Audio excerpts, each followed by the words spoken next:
Salam Bapak Ibu Saudara-saudari yang terkasih oleh Tuhan kita Yesus Kristus. Pada pagi hari ini sebelum kita beraktivitas, saya mengajak kita semuanya untuk merenungkan kebenaran firman Tuhan.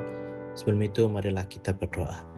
Ya Tuhan yang bertata dalam kerajaan surga, kami ucap syukur Tuhan untuk kasih karunia Tuhan dalam kehidupan kami, di mana Tuhan sudah memimpin kami malam hingga pagi hari ini Tuhan. Kami boleh bangun dan menerima nafas baru yang berasal daripada Tuhan, kekuatan baru yang berasal daripada Tuhan. Itu semua karena kasih karunia Tuhan dan kemurahan Tuhan dalam kehidupan kami. Ya Tuhan, pada pagi hari ini kami mau merenungkan kebenaran firman-Mu Tuhan. Urapi setiap kami, berikan hikmat-Mu bagi kami Tuhan, supaya kami boleh bersungguh-sungguh dan merenungkan kebenaran firman-Mu ini Tuhan. Biarlah firman-Mu ini menjadi rema dalam kehidupan kami, dan kami dapat mengaplikasikannya dalam kehidupan kami hari lepas hari. Terima kasih Yesus, terima kasih Roh Kudus. Kami sambut firman-Mu hanya di dalam nama Tuhan Yesus Kristus. Haleluya. Amin. Bapak Ibu, saudara-saudari yang terkasih oleh Tuhan kita Yesus Kristus, perenungan kebenaran firman Tuhan pada hari ini terambil di dalam Injil Matius pasal 8 ayat yang ke-23 sampai ayat yang ke-34. Demikian pembacaan firman Tuhan. Ia berkata kepada mereka, "Mengapa kamu takut, kamu yang kurang percaya?" Lalu bangunlah Yesus menghadik angin dan danau itu, maka danau itu menjadi teduh sekali. Demikian firman Tuhan. Berbahagialah kita yang sudah membaca, merenungkan, dan mengaplikasikannya dalam kehidupan kita hari lepas hari. Bapak Ibu saudara-saudari yang terkasih Tuhan kita Yesus Kristus, di dalam bacaan hari ini Tuhan Yesus menyatakan kuasanya atas alam dan atas kuasa jahat. Dia berkuasa atas danau, angin, dan juga kuasa jahat.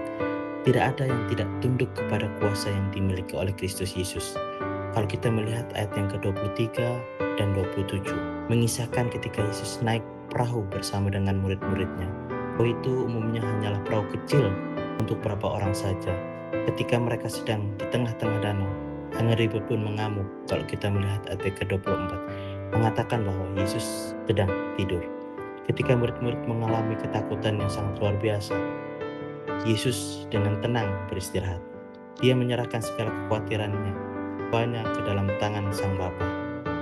Dia tidak gelisah memikirkan apa yang akan terjadi pada dirinya, karena tangan Allah Bapa yang memelihara dia. Ketenangan Yesus berbeda dengan reaksi para murid. Mereka begitu ketakutan di tengah-tengah amukan air danau yang menjadi bergelombang. Penuh ketakutan, mereka membangunkan Yesus Kristus, segera menegur ketidakpercayaan mereka jika mereka sedang bersama-sama dengan Yesus. Perlukah mereka takut? Seharusnya tidak, Bapak Ibu Saudara yang terkasih oleh Tuhan. Tapi mereka belum mengetahui bahwa Dia berkuasa atas alam semesta. Maka Yesus menghadik danau itu hingga air itu menjadi begitu tenang dan teduh. Yesus adalah Tuhan atas alam semesta. Dia berfirman, maka alam tunduk kepada Dia. Dia menyatakan kehendaknya dan seluruh ciptaan menantikan Dia. Demikian juga angin ribut dan danau.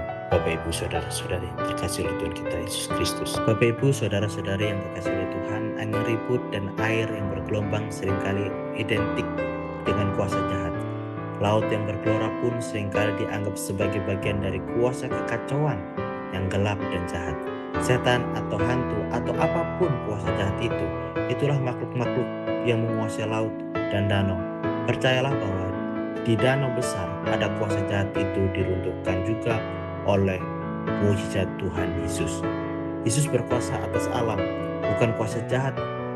Roh jahat tidak mempunyai otoritas apapun atas alam. Tuhanlah yang memiliki. Itulah sebabnya mujizat ini ingin memberitahukan kepada kita untuk takut akan Tuhan. Jangan takut akan setan. Setan tidak perlu ditakuti. Setan hanya perlu diwaspadai, tipu dayanya. Tetapi takut akan Tuhan, Dialah yang berkuasa atas segala sesuatu. Segala sesuatu, tidak ada apapun yang tidak dibawa kuasa dan kehendak dan kedaulatannya Tuhan. Maka reaksi para murid di dalam ayat ke-27 menjadi mudah dimengerti. Mereka begitu kagum dan bertanya satu sama lain, siapakah Dia ini sehingga angin dan danau pun tunduk kepadanya. Kekaguman para murid masih akan berlanjut, Bapak Ibu Saudara yang terkasih oleh Tuhan. Kalau kita melihat di ayat ke-28 sampai 34, Tuhan Yesus menyatakan kuasanya atas ribuan setan yang merasuki dua orang manusia. Bayangkan betapa sengsaranya kedua orang itu. Mereka dirasuki oleh 1 legion setan.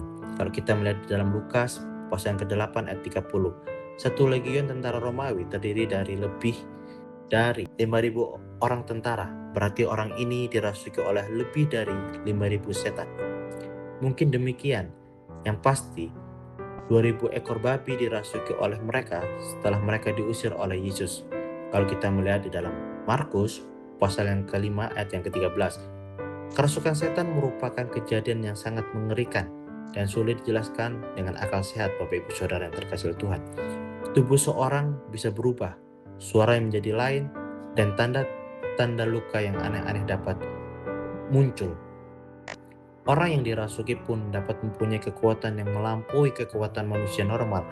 Kalau kita melihat di dalam Markus pasal yang ke-5 ayat ke-4 mengatakan bahwa orang yang kerasukan setan ini bahkan dapat memutuskan rantai yang dipakai untuk mengikat mereka. Tapi seberapa besar pun kuasa setan, mereka tidak sanggup tahan berdiri di hadapan Yesus dari Nazaret, Bapak Ibu Saudara. Ketika Yesus tiba di tempat itu, para setan itu pun ketakutan dan sujud menyembah. Setan sangat mengerikan, tetapi bagi setan-setan, Yesus Kristuslah yang sangat mengerikan. Yesus Kristus berkuasa atas nasib kekal seluruh malaikat pemberontak itu. Yesus Kristus berkuasa atas nasib kekal penghulu setan, iblis, dan juga atas seluruh malaikatnya yang telah menantang Tuhan. Maka orang yang kerasukan setan itu pun sujud kepada Kristus, dan kemudian Kristus mengusir setan-setan itu untuk membebaskan orang yang dirasuki itu. Tuhan Yesus berkuasa atas alam, Tuhan Yesus berkuasa atas setan-setan, Tuhan Yesus berkuasa atas segala ciptaannya, Bapak Ibu Saudara yang terkasih Tuhan. Manusia begitu berharga bagi Tuhan, sehingga siapapun yang menyerahkan dirinya kepada Tuhan, dia akan menjadi seorang yang hidup di dalam kelimpahan, damai sejahtera dan bimbingan Tuhan. Dia akan menjadi makin baik dan makin hidup di dalam kekudusan. Tapi setan ingin membuat manusia hancur. Setan ingin manusia kehilangan kemanusiaannya. Manusia adalah gambar Allah. Inilah yang ingin dihancurkan oleh setan. Dia ingin membuat gambar Allah menjadi penuh kotoran untuk mempermalukan Allah.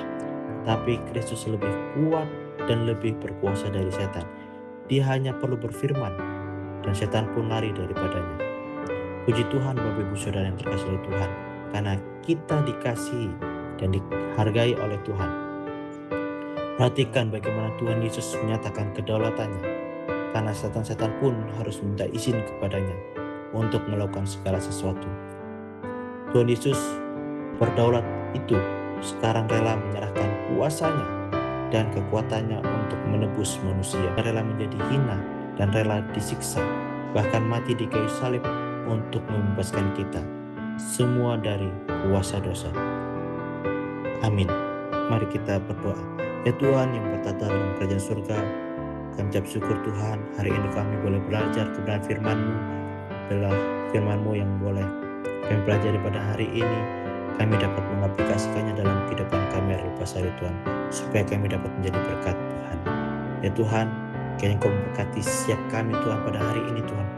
Rapi setiap kami Tuhan, segala aktivitas kami pada hari ini Tuhan. Kiranya Tuhan jaga, Tuhan pimpin, Tuhan tolong. Semuanya biarlah berjalan dengan baik. Terima kasih Bapa, terima kasih Roh Kudus. Ini doa kami Tuhan Yesus Kristus. Haleluya. Amin.